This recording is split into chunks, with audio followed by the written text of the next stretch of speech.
So we're back, another episode 15.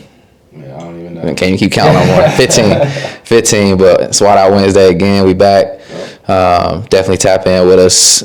YouTube, Apple Podcasts, Spotify. Definitely share this. Share the podcast out with your boys, coaches. That helps us grow. Helps us reach more people. And sharing the WideOut gospel, if you will. Exactly. People need it. Yeah, for sure. But yeah, today definitely some good stuff to talk about. We didn't have some guests on, but we said we gonna talk ball and talk ins and outs and techniques and all that. So this is one of them episodes. So definitely get out your notepads. Get out your reading glasses, all that good stuff, and turn off all distractions and definitely lock in with this one. So we're gonna try to get some keys and break down some highlights and give y'all some game. So yeah, we just finished the NFL draft, 2023. Yep. So we talked about that with Greg, and obviously there's talks of already next year, 2024 draft. That's how it goes. Like soon as the one class is in, them scouts is on to the next, and we thought we would take a moment, talk about next year's class. I think there's a big glaring star there that everybody's talking about and looking to have another breakout season. Marvin Harrison Jr. at Ohio State. And we got some stuff we want to look at with him and talk through his game, route running, releases, just his knack for the football, and obviously his pedigree coming from Marvin Harrison with the Colts, being his pop. So crazy he got that as an advantage. It's kinda, man. I mean, we were talking about it, like, who knows how. I mean, he's been probably watches all of his games growing up and everything, and getting to probably get coached by him and watching film. I mean, I'm sure it was probably tough some nights, having having a Hall of Fame wide receiver as your dad. But I mean, definitely you can see where it plays off in his game and how polished he is at in the college level, and like I said, doing some things that NFL wide receivers aren't doing right now. So but. Definitely going to be. I think he could be the highest, drafted wide receiver that we've ever seen. I mean, I wouldn't be surprised if a team took him like top 3 spots, like that number 3 spot. I mean, I don't know what quarterbacks we got coming out next year. I think there's a couple. Dude from USC, Caleb. And then the other one from is it North Carolina? His name. I know you're talking about. So, but so a couple good quarterbacks coming out, like for sure. But. I don't know, especially in today's game with receivers, man. Like, you get a top wide receiver, I mean, it changes your whole offense and kind of changes what you can do on the offensive side of the ball. So, and I say on top of that too, if you look at even this year's draft, it's a crazy stat. What was that? 100 DBs, I think. Not 100, but there's over 100 in the draft DBs, and I think close to like, can't remember the number, but it was like over. Like either 40, 50 DBs that were selected. Wow. So it's like, that goes to show you too, like, all right, like, if you're a receiver and maybe you ain't got the juice like that, you still struggling, but you got some height, some length, you understand offense, you understand routes, go ahead and make that switch. Everybody can't be a wide receiver, man. Nah, everybody can't be a wideout, bro. There's a lot of 6'2" guys out there, or, even 6-foot guys, long, rangy, that you might be able to play some DB. You know what I mean? And on that too, that number was way more than the amount of wideouts selected. So it just showed like, hey, like a lot of these teams, they looking for dudes that can cover these Justin Jeffersons and Jamar Chases and Devontae Adams and Cooper Kupps. So it's like, unless you can see yourself getting to that level, which obviously there's guys that aren't at that level that are still in the league, producing well. But if I'm maybe my ceiling is not that, but if I play DB, maybe it is. And I ain't no DB guru or anything like that, but DB gurus and coaches don't come at us saying. Nah, for real. But hey, I mean, I feel like that's a transition that a lot of guys could make and take it to the next level for sure. Or at least, I mean, even just starting off in high school, play both ways. Don't limit yourself. Don't limit yourself. Yeah, you know what I mean. I think about myself with that. Yeah, that's all I played was wideout. That same year, I was like, man, maybe third. I think I had like a couple highlights. I think I got one pick before halftime one time or something because they threw me out there. But other than that, I was straight offense basically. So, but I think it definitely would have helped. Just like it shows how more how athletic you can be too if you're out there and you're moving backwards, making moves and stuff. So, don't be afraid to This is WideOut crew. We always play WideOut, but that's it. But hey, got to keep it real. Yeah, for real. Got to keep it real for sure. But yeah, kind of diving back into Marvin Harrison Jr. Why we're saying all these things and why he's so good. Everybody's talking about him. In the draft they were mentioning him. He had for their pro day. He was out there and he did a pro day as a sophomore, which is like pretty. But everybody was looking at him like, hey, you sure you can't be drafted? Yeah. So my biggest thing, we were kind of just talking about is just like the catch point. We can start there. He's 6'4". 205. But it's really like his body movement, body control to me is crazy. Just when he gets up in the air and is able to like contort his body in certain ways to like just make the catch, whether it's a high point catch or whether he's coming down over over top of somebody or if it's the back shoulder catch, we can kind of get into some film, but just like being able to have body control like that at 6'4", 205 is just something. I don't know if you can teach it or not. A little bit you can, but some guys just have that knack for the football. Exactly. Yeah, and that's what I say, man. If like you're a bigger body type wideout, like you're 6'2", 6'3", 6'4", you pushing 190, 200. Like for him watching this film, like that's what pops out is like, all right, like if that ball's thrown in his area code, like he coming down with it, whether he's contorting to it, high pointing it, back shoulder, over shoulder.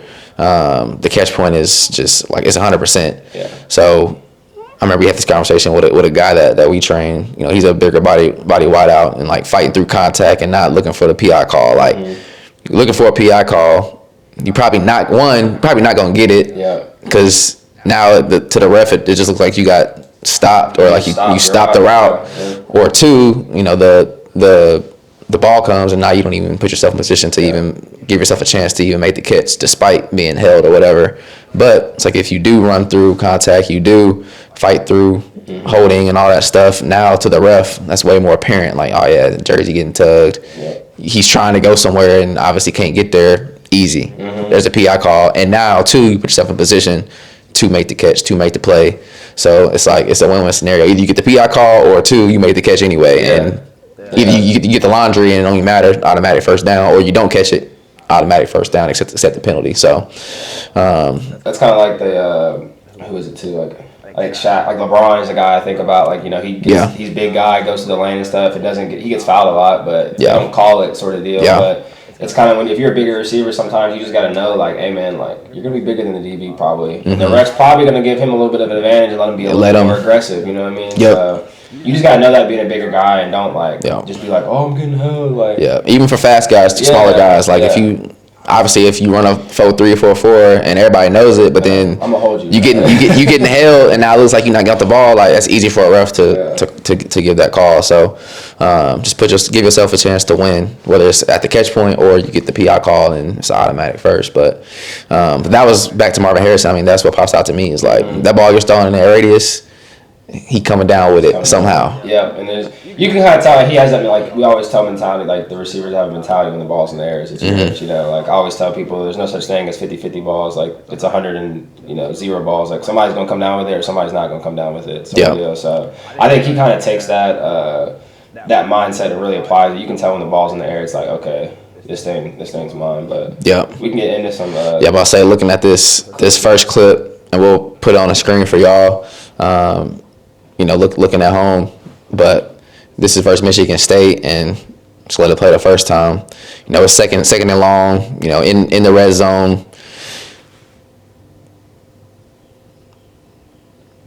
Boom, come down with it. As you see right there, and you get the PI and one. Yep. I can talk through it. Kind of just going through it right here. You got a corner. He's kind of head up, maybe a little bit outside. Got inside help. Probably playing some kind of, I don't know. It looks like some man with some safety help over top. Not 2-man, but he does a good job right here, not freaking out. I mean, I think he could have sold this slant and go a little bit more. But he saw that the corner just stayed outside. But he did a good job fighting with pressure, turning his shoulders, and then exploding up to the football. I mean, can't really do much better than that at the catch point. And that's what we're saying is like find a way. Find a way, yeah. It wasn't perfect. Like it wasn't perfect at the very beginning of the line, but we always talk about there's 3 spots you can win. At the line, in the route, or at the catch point. Yep. he wanted the catch point. He wanted the catch point. You know, it is what it is. So yeah, especially down in the red zone, that's super important. NFL teams are looking for guys. You know, you got to score. So it gets harder and harder when you get down there. You know, the field's wider than it is long. So you having those guys that can go up and get the ball at the catch point's huge. But. Yeah, and that's like you said too. The biggest thing that obviously the catch point sticks out, but like you said, not panicking. Like all right, I kind of sold my double move. He didn't really bite it, but I didn't freak out. Yeah, finish through the route. I know where the ball's supposed to be at. Let me get to that spot and fight through contact. Be aggressive. You know, use my other skill sets. To create that space and then go up and make a play. Yeah. It's all about putting yourself in position. But yeah, he does a good job of not just like obviously every move's not gonna work, every release ain't gonna work. But it's like, are you gonna panic and now you take yourself out the play, or are you gonna find a way to get to the spot you need to get to, even if you know whatever move you make or you make the wrong decision, it's gonna happen. Like you're not gonna be 100% effective all the time. Yeah. But when it comes down to it, you know, am I at the spot, put myself in position to make a play. And if you do, and I make the play, it's a plus. Yep. So that's huge because I mean, some guys, you know, you run it in practice and you get the free look and it's the DB breaks off and everything, and then you get in the game, it doesn't happen like that. And guys, you know, inexperienced guys, they'll freak out. But as you can tell here, his experience kind of comes through. Yep. Which is crazy coming, you know, just being so young. Being a sophomore, yeah. Being a sophomore. Yeah. So this next clip here, I'll kind of talk through. Kind of 2x2 say here, third down, money down. You know, need 8 yards. He's empty now. They're roasting him out. But money down. Like, what are you gonna do? No safety help, man to man, off the line, just straight go ball. Quarterback gives you a chance. Come down with it. Money play, and that's just reps, practice, trusting your abilities, trusting your skill set. We always talk about like what's the most important thing. Wideout is catching the football, and that's at all angles: over the shoulder, back shoulder, facing it up, to the side, to the left, to the right. And this is just a simple over the shoulder. You know, don't let that defender make a play. Yep. I think he does a good job holding his line right here too. You know what I'm saying? He doesn't get too wide. A lot of guys on fade balls, you know, he already starts off middle of numbers, bottom of numbers, and you know he kind of releases outside a little bit. But after he does release outside, he holds that red line pretty well. And we always talk about catching that ball over the outside shoulder. I know you were talking about that. Just keeping the defender away from you. I mean, that's textbook right there. But. Yeah, and biggest thing with bigger guys too, and guys that love to go up and get it. On this one, they're probably turning their shoulders, and now you put the position where ball's here, defender's in front of you now, and now you're opened up. Like he's at an advantage point versus let me keep my shoulders straight. Let me let the ball drop over the bucket into my shoulder, and now it's ball over here, me and defender. I always call that bum. That's what we was talking in college. Just keep a bum relationship. Ball, you, man. That's good. So that's just an easy way, you know, for you to make easy catches. And if he comes through you, either one is a PI or he doesn't get the ball because you're putting that boundary in between you and the ball. A lot of guys, you know, freak out, panic. Yeah, they always want to show those big, you know. The jump ball guys always want to make everything a jump ball, but that's something good here. He's able to catch the ball different angles. And know where he's at on the field, too, and get the feet down. Exactly. I think that's good on Sunday. Shoot, third down, money down. When guys are, you know, NFL scouts are breaking down film and stuff, they you know, they want to see these, you know, high situations, these money downs, these third downs. Like, when they know it's a passing down, like, what are you going to do? Are you going to shoot them get open? And right here, you know, he's able to show that he can do that. Yep. So this next one here, I know it's some more we want to find, but here we go here. Let you break this one down. Up top. Yeah, we can watch right here. We got another, again, 3rd and 10. Probably know, everybody in the stadium probably know the ball's going to come to him. Got press technique. Quick release. Finish the catch. Yeah, run it back. Yeah. So as you can see right here, he's really sudden at the line too. That's another thing. Being 6'4", I mean, a lot of those guys don't have sudden, quick feet like that. But he almost has like kind of like a shifty guy's release package, which is pretty crazy. But does a good job there. Gets back vertical. He's really good at setting his stem. That's another thing. Too. Like his stems and his routes. He'll be good at the release, but then also he's really good about pushing vertical and selling vertical and giving that two-way go. So now the defender really doesn't know where he's going. Then he fights pressure with pressure right here. He knows he has to win on that dig. Kind of speeds it in there. Gets held. Doesn't really care. Another little small detail that he does really well right here is coming back down negative. You see he's kind of breaking at the, what is that, like the 36? About the 30, right in front of the first down marker. Then he comes right back down to the 30. He knows where the first down's at. First down's at that 29. Catches the ball at the 30. Boom, first down. Probably got a held right there, but didn't get called. Didn't worry about it. Fought through it. This is against Penn State right here. You know what I mean? Big time. Yep. Conference game. So. Yep. And once again, like you said, money down. What are you gonna do? Your number get called, and it's man to man, and everybody in the stadium knows it's coming to you. Yep. You gonna fold or you gonna make the play? Get held. So what? Yep. Like you said, from at the line of scrimmage, in the route, in the stem, and then at the break point and catch. Mm-hmm. It's like you got to win one of them. And I would say here, he won the release. Yeah. I would say he probably tied in the stem just because he got held at the top, but fight through it. He got the flag, got the laundry on the field, but finished at the catch point. Didn't matter. First down. Yeah, exactly. Easy. I think that's the last one we'll look at, but did you have those other games? Those are both. Do you have Michigan State? Yeah, it's on here. Okay, yeah, it's on here. But I think I missed a tag, so it's gonna be hard to find it. But yeah, no, definitely. If y'all want to see more of the route running, definitely tap into WideOutFlix. We uploading a lot of Marvin Harrison's clips on there for you guys to study and watch. Mm-hmm. Definitely tap into that. Links in the description if you want more of that, and obviously, we can break down some more too. If y'all want that, leave some comments. We'll do some more. But or any guy you want us to break down, college level or professional, or even your own film. If you're in high school, you can look at your film before you break it down live on the show. We'll keep it, put you in a good light. But if you tripping, you tripping. I ain't gonna lie to you, man. But that's some good stuff, man. I think he's definitely, like you said, he could be a top 3 pick next year. Yeah, and I'm excited to see what he does this year too. I think it'll be 10 times better because. Yeah, a lot of times those guys you're like, oh, maybe he just had a big year, but when you just go, it's not like he's just running down the field. Mm-hmm. Why? Not to be like Jalen Hyatt, put some bad light on him, but he had a lot of open. He was open. Yeah. A lot of guys were thinking it might have been scheme or whatever. He's just speed. I think he's a good receiver. Don't put it that way, but yeah. As you can see right here, he's winning on routes consistently 1-on-1. And if you're doing that at a high level, I don't think that's just something that you just fall off and lose. So. Yeah, that's a big thing for him. Yeah. Which will be a good tell. Is new quarterback. Mm-hmm. How is that going? Are you going to fall off in production, or are you going to find a way to build that rapport? Which I think he will. And I always think back to a DeAndre Hopkins at Houston. They only have a top-notch quarterback, but put up 4-5 years, 1,000 yards production. It don't matter. Yeah. So I'm interested to see how he does without Stroud, but I think he'll be fine. Mm-hmm. And then losing a top-notch. They do it every year. They seem to lose somebody, and then whoever the next dude pops up. Yeah, it'll be somebody else that pops up after this year for sure. But that's some good stuff. But to get off that tangent, talking more just specifically about just primary and secondary releases. What are they? How do I get better at them? And then 3, how do I know when to use them? I feel like that's probably the most important one. You have all these tools in the tool belt, but how do I know when to pull out the hammer? When I know how to pull out the screwdriver? When I know how to pull out the ruler? And when do I pull out these certain things versus, different types of situations? A lot of guys, I feel like, don't know that. But we had a session last week or a couple days ago going over that and talking about primary, secondary releases and when to use it in different routes and different schemes. And if I do this at the secondary release, do I need to do this at the break point or vice versa? So just, I know we did a little session on that, but can you give us a little breakdown from your vantage point? Yeah. I guess kind of just secondary releases.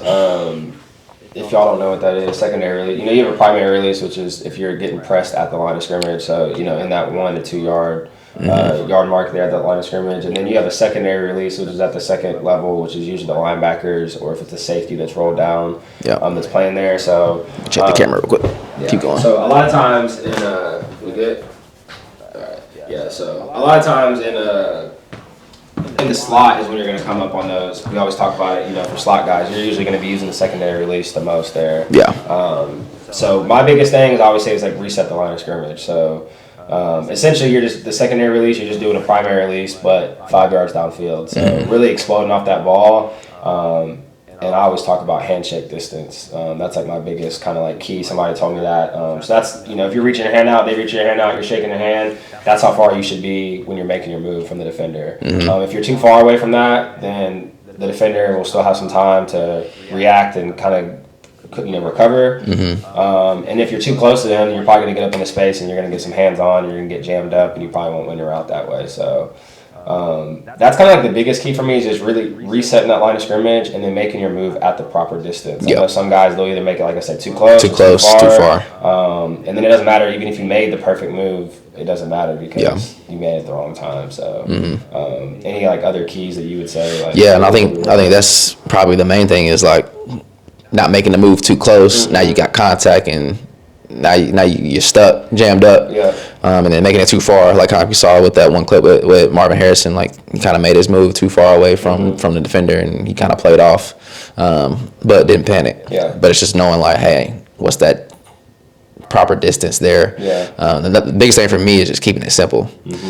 My biggest thing is when it comes to releases at the line, you should be thinking, one, if I can win with speed, win with speed.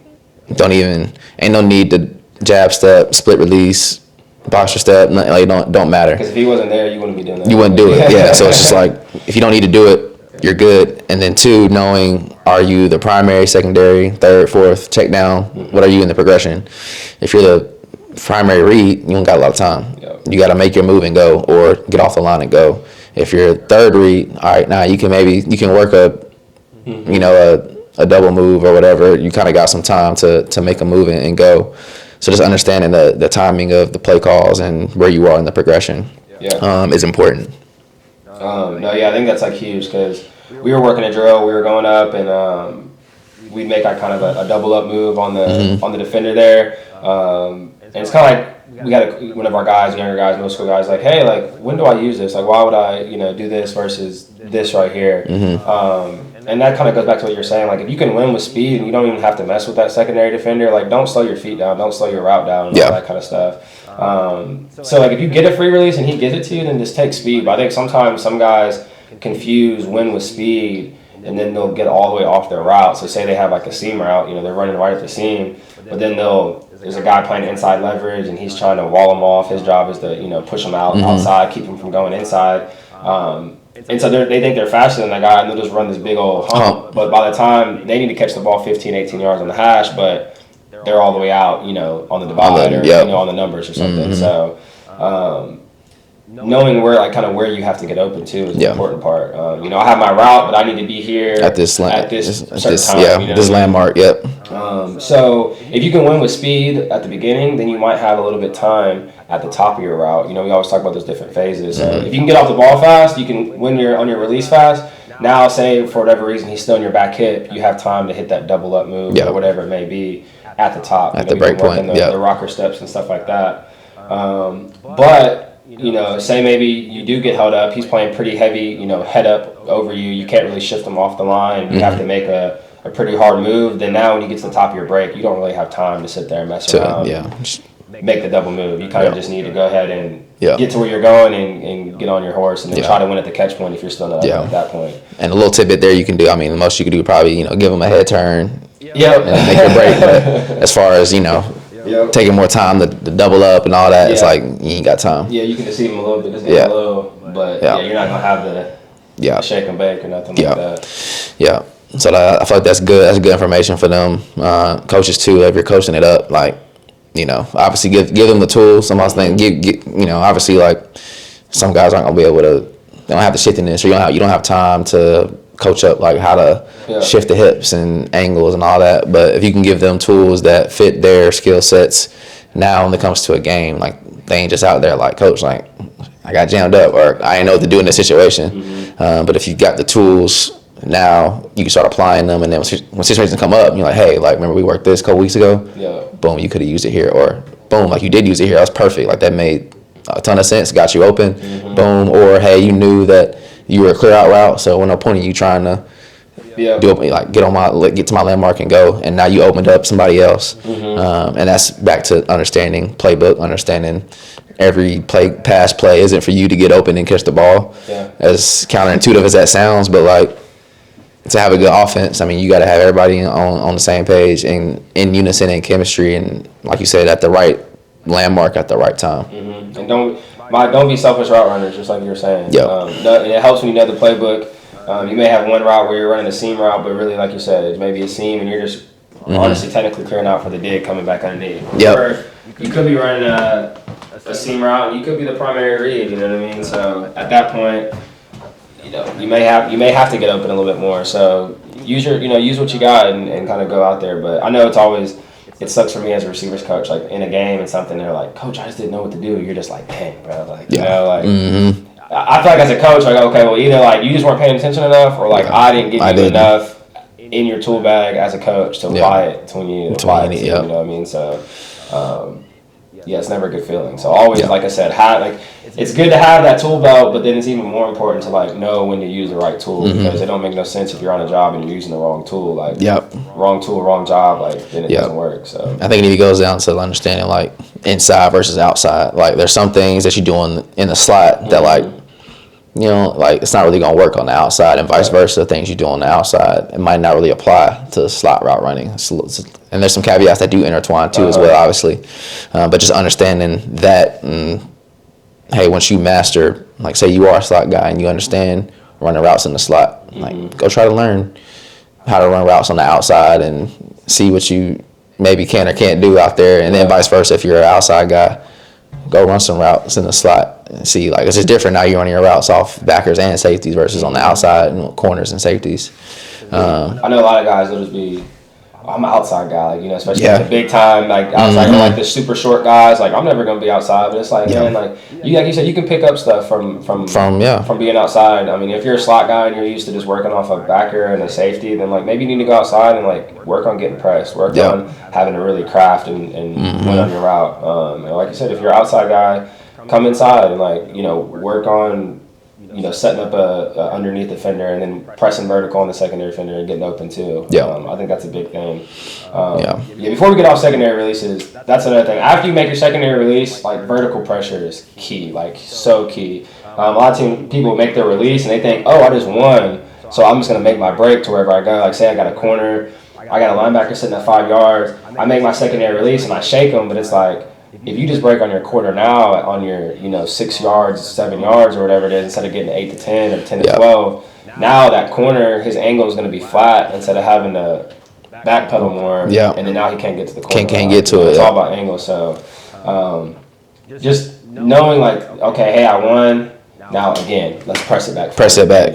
Now you're running right off the safety. Like you beat your first guy now. I got my second guy. Eyes on the second guy. Who's supposed to be in that spot, or who's recovering to that where I'm going. But if you give it away, now he jetting to the spot. Some guys like, I beat my guy, and then like you look back on film, you're like, but look at the safety because you didn't press vertical. You didn't press after. He just wasn't covered. He was like, oh, I thought it was open. Like, you know, that's everything. Like they get back to the quarterback. Oh, it was open. And that's another thing. Got to learn how to run routes with your eyes up.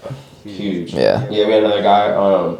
Because the guys are going to move on the field. The defenders are going to move. I mean, we may sit there and work a drill, and I may, like, have my hands out, stationary, you're going to come up, make your move, swipe, and all that stuff. But, like, who's to say he can't jump out, go from inside to outside technique now. So then now, all of a sudden, the move you thought you was going to do just changed, and I got to go, you know. So, keep your eyes up, please. Like, I know that's young DBs is, like, probably... You see it more problems in the younger receivers. Not looking up at the DB. Either staring out the feed or staring at where they're going. Do you have any like advice for that, like drills or anything, just to help maybe some guys that have been told by their coaches, hey, quit staring at the ground? Like, I feel like one of the biggest reasons that I found that guys stare at the ground, or even like staring at their spot they're going to, is because they don't know where they are on the field.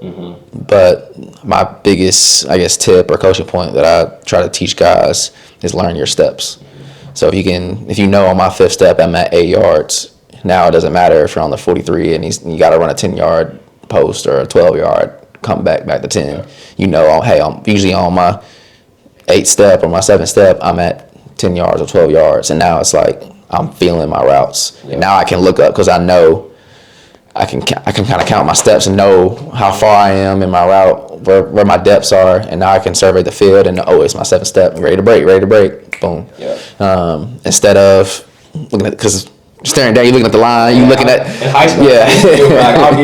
I'll do some quick math. Like I'll be like the 37. We're going this way. Let me start counting them. Yeah, you running and look at the line, and then now I got a break, and I'm staring. He know I'm going. So, but if you can get that feel and awareness, like if you had a Madden attribute thing, if you learn how to just count your steps, awareness goes up. +3, +5. The better you get out of it, the more awareness you get. Now you can look up and survey the field, and now you know where you are on the field, and you know what steps you're on. You know where you need to break, versus trying to do math problems in your head while you're running, and now you short stepping, and you're not striding. You're not going off little small choppy steps, and then it's all bad. And that's back to what we did in January of our training program. It's like we just got them guys out there and was like, all right, we starting with 4, count to 4 and just run full speed, count to 4 with each step. Went to 4, went to 6, went to 8, went to 10, then we came back to the odds, 5, 7, 9, and the more you do it,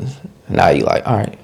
They don't even got a break on it. Just like just run through it. We had to run it with a cone. Third step, boom, drop the cone. And then look back and see where. This is where it was, and then you can. All right, now let me take 5 steps, run straight, catch the ball, and then eventually, you can start working your the breaks off it. You can start working your your speed digs. You can start working all that stuff off of your footwork. And then also knowing like which feet correlate to like which break, ins or out breaks. You know what I mean? Like if I'm on my 6th step, like that's probably gonna be a corner out or a speed out going out. So like the evens are gonna be out breaking routes, and then the odds are gonna be the in breaking routes. Route runner's manual coming soon. Yeah, it's coming soon. It's just like some stuff that when you guys football, I mean, we make it seem like it's this big complex. Like there's so much to it. I mean, there is. I've been playing for how long, and I've learned it every day. So but really, it's simple though. You just got to break it down. Like it's just simple. 1, 2, 3, 4, 5, 6. Simple. All right, if I'm playing, I'm counting. Like let me see if this guy's inside or outside. Like this is gonna determine whether I need to do this. So if you can dumb down football in a way, like by knowing what you're doing, then like you said, the better receiver you are, your awareness goes up. Now you don't freak out in the middle of your route. It's like you're able to. Your game just elevates at that point. No, for sure. But any other game before we I feel like that was a lot. Some good game. But the biggest thing, because like I say, is just be consistent in what you do. Going to practice, like BT said last episode, going to practice, and that is not enough to get to the next level. And then even going to practice, doing a training session every so often, not going to be enough. Like you got to be doing something every day, once a day, whether it's getting in the backyard, getting with your trainer, coach, get in the film room with your coach, quarterback. Obviously going to practice, eating the right things, sleeping. Like really, if you want to play the next level, if you want to make it to the league, like you ask anybody in the league, what was they doing in high school? Like that was their profession already. So you got to treat it like that if that's what you want. And if you don't, then just go to practice. Just do what's required, and you'll have a solid high school career potentially. Maybe make it to college, maybe get a couple offers, but like you won't be, you won't reach your full potential. So that'd be my biggest thing. Just be consistent in what you do. Commit to the process. Commit to the craft. Understand what your goals are, because then now you can align. Like I need to be doing X, Y, Z. And if your goals aren't that, then you're like, all right, like I can just play ball and enjoy it. Nothing wrong with that. Ain't nothing wrong with that either. Football's a fun game, and it's not made for everybody. But I mean, honestly, I think the people that listen to this podcast, the people that are jumping in, they're probably more than just your average. I just want to go out there and play. So that's what we were. We wanted to go to the highest level. Like we had aspirations to make it to the NFL and everything. And like, shoot, we didn't make it, but like we still maxed out what we could do just because of like our approach to the game. And I think I want to be able to give that back to other people. So when they get done, they don't have any of, man, I wish I would have did this, or any of that, or I wish I would have known. Like, because we had a bunch of I wish I would have known type moments, but here we are giving you the wish I would have known. Wish I would have known. So now you know. So now it's on you to apply it. If you don't apply it, then hey, it's gonna be a I wish I applied it, not a I wish I would have known type of deal. So. Clip that one up. Yeah, for sure. But that's it for this episode. But definitely comment your thoughts, share it with a friend. Definitely download the episode, subscribe, all that good stuff. If you got some game from it, that'll help us grow, help us reach more young wideouts, coaches, and other people that want to learn about the game and the position. But we'll definitely be back next week. For sure. Peace.